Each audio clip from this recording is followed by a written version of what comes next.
aí, pessoal, vamos falar hoje sobre o que foi tratado na nossa quarta semana do PET 3 de Filosofia, terceiro ano, que foi todo dedicado ao pensamento do John Locke, grande intelectual, pai do liberalismo e também famoso por conta da sua teoria do contrato social, que tratamos aí em outro vídeo.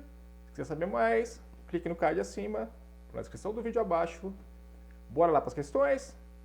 Número 1, a questão da FMG, que diz o seguinte: leia este trecho. Embora todos os frutos que a terra produz naturalmente e todos os animais que alimenta pertençam à humanidade em comum, cada homem tem a propriedade de sua própria pessoa, e esta ninguém tem qualquer direito senão ele mesmo. O trabalho de seu corpo e a obra de suas mãos pode-se dizer que são dele. A qualquer coisa que ele retirasse do estado no qual a natureza deixou, ele misturou o próprio trabalho, acrescentando algo que pertence a ele, e por isso mesmo tornou-a sua propriedade. Retirando-a do estado comum em que a natureza colocou, anexou-lhe por este trabalho algo que exclui do direito comum de outros homens.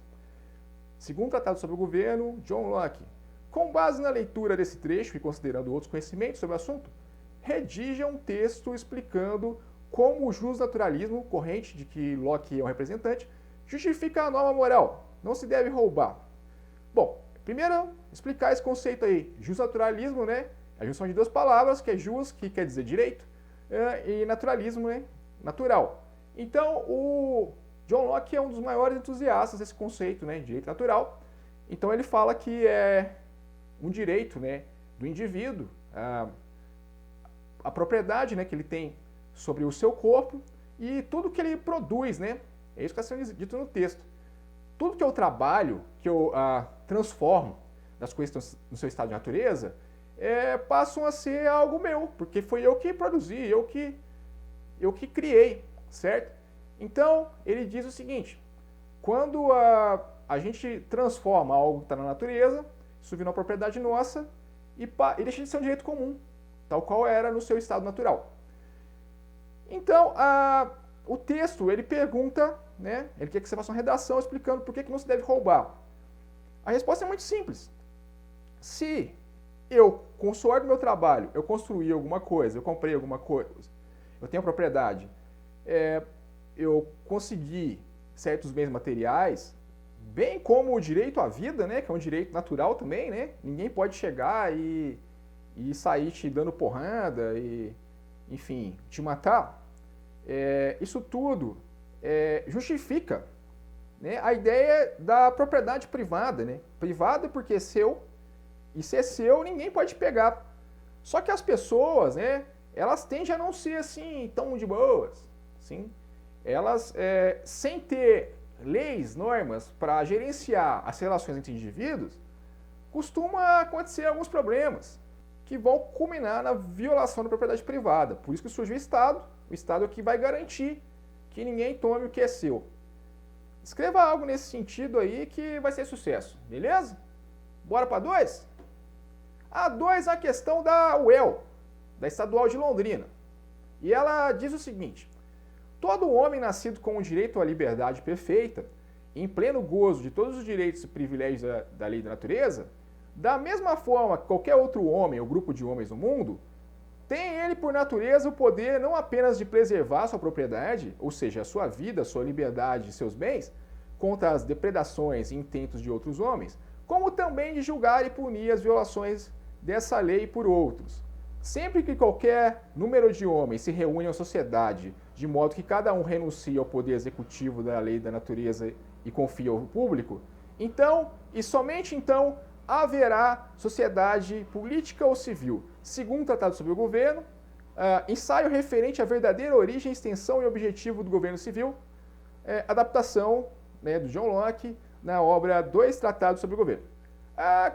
Com base na leitura do texto, discorra, tá errado aí, né, sobre como Locke fundamenta a formação da sociedade política. Então é aquela conversa que a gente estava tendo ali, né, no número 1, né, é uma ideia adjacente. O Estado, ele surge para garantir que você usufrua, né, conforme está dizendo no texto aí, de todos os direitos e privilégios da lei natural, que são sua vida, liberdade, seus bens. O Estado vai, a partir do monopólio legítimo da força, garantir que ninguém invada a sua casa ou tome a sua vida. Então, escreva algo nesse sentido que vai ser sucesso, beleza? Bora para 3? A 3 é uma questão da Federal de São João del Rei, que diz o seguinte: o motivo que leva os homens a entrar em sociedade é a preservação da propriedade, e o objetivo para o qual escolhem e autorizam um poder legislativo é tornar possível a existência de leis e regras estabelecidas como guarda e proteção às propriedades de todos os membros da sociedade, a fim de limitar o poder e moderar o domínio de cada parte e de cada membro da comunidade, pois não se poderá nunca supor, seja a vontade da sociedade, que o legislativo possua o poder de destruir o que todos intentam assegurar-se entrando em sociedade e para o que o povo se submeteu. Há legisladores por ele mesmo criados. Sempre que os legisladores tentam tirar e destruir a propriedade do povo ou reduzi-la à escravidão, sob poder arbitrário, entra em estado de guerra com ele, que fica assim absolvido de qualquer obediência, mas abandonando ao refúgio comum que Deus providenciou para todos os homens contra a força e violência. Sempre que, portanto, o legislativo transgredir essa regra fundamental da sociedade e, por ambição, temor, loucura ou corrupção, procurar apoderar-se ou entregar às mãos de terceiros o poder absoluto sobre a vida, liberdade e propriedade do povo, perde por esta inflação ou encargo o poder que o povo lhe entregou para fins completamente diferentes, fazendo voltar ao povo que tem o direito de retomar a liberdade originária e, pela instituição de novo legislativo, conforme achar conveniente, prover a própria segurança e garantia, o que constitui o objetivo da sociedade, segundo o Tratado sobre o Governo, John Locke. Aí vem aí as alternativas, né? Vem ali as afirmativas que você tem que colocar quais são as corretas, né? Vamos lá para a primeira. A presença da propriedade privada originou a organização da sociedade. Isso é uma ideia, né, que o John Locke apresenta nesse texto, e também tudo que a gente discutiu anteriormente, né? Quando o homem começa a transformar as coisas que estão no seu estado natural, passa a ser propriedade privada e a sociedade se organiza em cima disso daí. Então, a 1 está correta. Número 2. O poder legislativo pode tirar e destruir a propriedade. Como diz o texto acima, isso não é possível. O poder legislativo está, ao contrário disso, para garantir o direito à propriedade. 3. O legislativo perde o poder quando transgride as regras da sociedade. Bom, esse é um ponto aí muito importante, né, no pensamento do Locke, que ele fala que se você, como rei, né, como chefe de Estado, transgride o contrato social, ou seja, se você crie regras tirânicas e tal, e não atenda a outra parte do contrato, que é a parte dos súditos, né, do povo, é legítimo ao povo retomar o poder para si e passar para outra autoridade. Portanto, a 2 está errada. A terceira, o legislativo perde o poder quando transgride as regras da sociedade. Certíssimo é o que o texto está dizendo acima, ok? É o contrário do que eu estava falando aí na 2.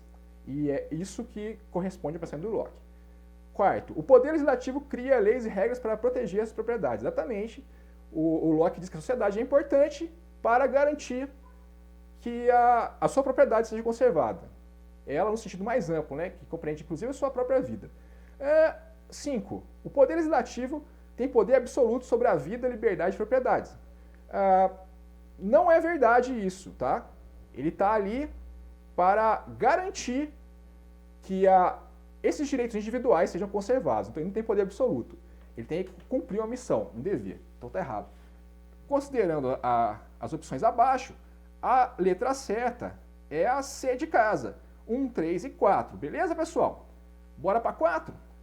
A 4 é, novamente, um fragmento do texto 2 Tratados sobre o Governo, do John Locke, em que diz o seguinte: esforçar-me-ei por mostrar de que maneira os homens podem vir a ter uma propriedade em diversas partes daquilo que Deus deu em comum à humanidade. E isso sem nenhum pacto expresso por parte de todos os membros da comunidade. E depois vem o enunciado: assinar a alternativa que apresenta o fundamento natural da propriedade privada, segundo Locke. Observe só, pessoal, que está dizendo aí, né, no fragmento acima, que o pacto social é algo que deve partir de todos os membros da comunidade. Aí bora lá, letra A. A propriedade privada surgiu com o pacto de consentimento em que alguns abdicam da posse do que é comum, dando como bem de um indivíduo pelo seu mérito. Então, não é alguns, né? O certo seriam todos, é uma pegadinha, certo? Portanto, a letra A está errada, pessoal. Bora lá para B. Propriedade privada é, antes de tudo, uma dádiva divina que alguns obtêm e outros não. Por isso, não resulta do trabalho do indivíduo, sim da bondade de Deus. Não, para Locke é o contrário. É pelo trabalho que você transforma um bem comum em bem individual. Então, está errada. Letra C. O fundamento da propriedade privada é o poder estatal, que em última instância é o verdadeiro proprietário e que no uso do seu poder redistribui o bem público. Não é bem isso que ele está falando, é muito pelo contrário, ele defende os direitos individuais, o mérito de cada indivíduo, portanto, essa está errada. Letra D. O fundamento da propriedade privada consiste essencialmente na propriedade de si mesma. Cada pessoa tem como direito inalienável a propriedade de si mesma. Quando ele fala em propriedade, ele está falando isso num sentido mais amplo, que tem a ver inclusive com o seu próprio corpo. Portanto, a letra D está correta, pessoal. E se a D está correta, automaticamente podemos excluir a letra E, ok? Aí depois vem a 5, pessoal. A número 5, eu não vou me meter nessa seara, não. Porque me parece que tem algum problema aí, né, na montagem da questão, né? A resposta que eu encontrei, ela tem algum problema em relação ao que eles consideram como sendo correto. Então eu vou me abster dessa polêmica. Se tiver alguma forma de te ajudar vocês aí, mande comentários. Eu tento esclarecer o porquê que essa questão eu considero problemática. Podemos discutir sobre tranquilamente. Basicamente é isso que eu tenho para dizer por hora. Até a próxima. Tchau.